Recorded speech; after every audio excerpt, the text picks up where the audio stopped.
समय जहाँ पूरा देश राममय हुआ है, हर जगह प्रभु राम की छाप दिखाई दे रही है। फिर चाहे मंदिर हो, बाजार हो, भजन हो या लोगों की आपसी चर्चाएं हों। इसके साथ ही रामायण से जुड़ी कथाएं भी खूब पढ़ी और देखी जा रही हैं। मर्यादा पुरुषोत्तम प्रभु राम ने अपने पिता का वचन निभाने के लिए 14 साल का वनवास काटा था। उनके वनवास में मंथरा नाम की महिला की प्रमुख भूमिका थी। प्रचलित कथाओं के अनुसार मंथरा राजा दशरथ की तीसरी पत्नी रानी कैकेयी की दासी थी और विवाह के बाद उनके साथ अयोध्या आई थी।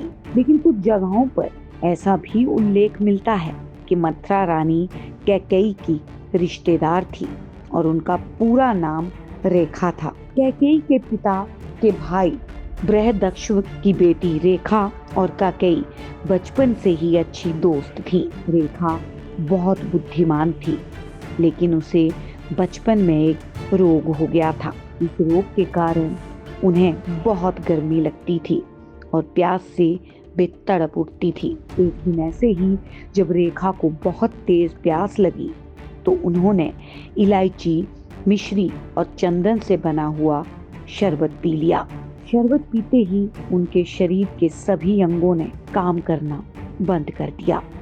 काफी उपचार के बाद रेखा ठीक तो हो गई, लेकिन उनकी रीढ़ की हड्डी हमेशा के लिए टेढ़ी हो चुकी थी। इसी कारण उनका विवाह नहीं हो सका। जब राजा दशरथ से कैकेयी का विवाह हुआ तो रेखा अंगरक्षक बनकर उनके साथ अयोध्या आ गई। बाद में उनका नाम मंथरा पड़ा।